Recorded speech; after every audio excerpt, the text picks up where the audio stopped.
지난 주말 일광의 한 골프장에서 흘러나온 황토색 물로 인근 어민들이 피해를 호소하고 있습니다. 후쿠시마 오염수 방류로 이미 소가리가 이어지고 있는데 시커먼 물이 수천 톤 흘러내리자 생계를 위협당할 수 있다는 우려에선데요. 사고 이후 바닷속 상황이 어떤지 현장 점검했습니다. 동백항 앞바다입니다. 갓 죽어 뒤집힌 전복과 껍질만 남겨진 껍데기들이 눈에 띕니다.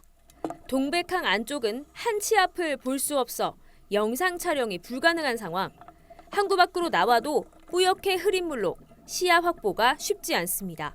위에 표층 한 1m 정도가 투명도 뭐 30cm도 안 나올 정도로 완전히 뽀얗게 아무것도 안 보였어요. 해저면 기준으로 한 70cm 정도 전후로가 완전히 그 첫날처럼 바닥층에 그렇게 형성이 돼 있어가지고 카메라로 담을 수 있는 상황이 아니었어요. 1시간 뒤 바닷속에서 나온 해녀들의 손에 들려있는 전복들. 한데 모아보니 죽어가는 것을 비롯해 이미 껍데기만 남겨진 게 한가득입니다. 해녀들은 지난주만 해도 어패류들의 상태가 나쁘지 않았는데 바닷속 생물들이 며칠 사이 죽어가기 시작했다고 말합니다. 오늘 가니까 엉망인 거라 안 돼. 앉아 맡아보지 못한 악취가 나더라고요. 물속에서. 돌에 붙어 있는 거, 이 손만 대도 툭툭 떨어지는 거라. 그래 보니까 내장막 붙어 있는 것도 있고, 아까 안 봤습니까? 내장막 붙어 있는 것도 있고, 벌써 죽어갖고 이 살이 다 나가버리고 답답하지요. 우리 하루하루 생계가 달리가 있고 이랬는데. 해녀들이 주장하는 폐사의 원인은 며칠 전 골프장에서 흘러내려온 토사물입니다. 지난 27일 오전 인근 골프장 저수지의 배관이 부서져 6,000톤가량으로 추정되는 토사물이 순식간에 바다로 쏟아졌습니다. 어민들은 단순 흙탕물이 아니라 골프장 농약 사용 등으로 독성이 있는 폐수나 다름없다고 주장합니다.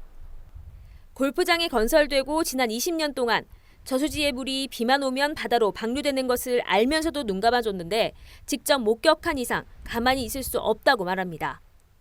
항구안에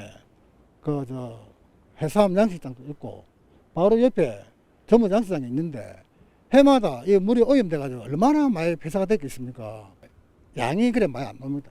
가면 갈수록 우리가 전복 종류도 한 10만 마리 가까이 1년에 다 뿌리는데 바다에 양식장에 뿌리는데 실제 양은 우리가 해녀들이 채취하는 양은 얼마 돼도 안 해요.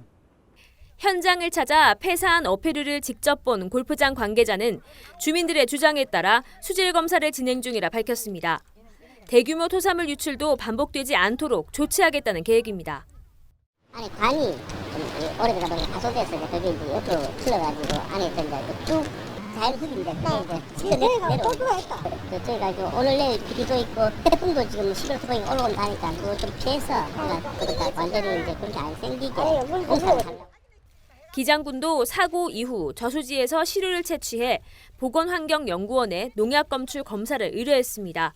검사 결과는 다음 주쯤 나올 것으로 보입니다. 20년 동안 거기에 가치가 있던 물들이 지금 쏟아져 나왔는데 저희들은 일단은 뭐 조금 그 폐수 쪽이 더 가깝지 않느냐 이렇게 지금 이제 보고 있는 상황이고요. 이제 사장님하고 본부장하고 다 넣으셔가지고 그 현장 상황들을 눈으로 또 지켜보고 했으니까 피해에 대한 보상 부분이라든지 이런 것들에 대해 가지고는 신경 써가지고. 어패류 집단 폐사 우려가 이어지는 가운데 일광 이장단 협의회에서도 토사 유출 대책에 대한 긴급 논의를 이어갈 계획입니다.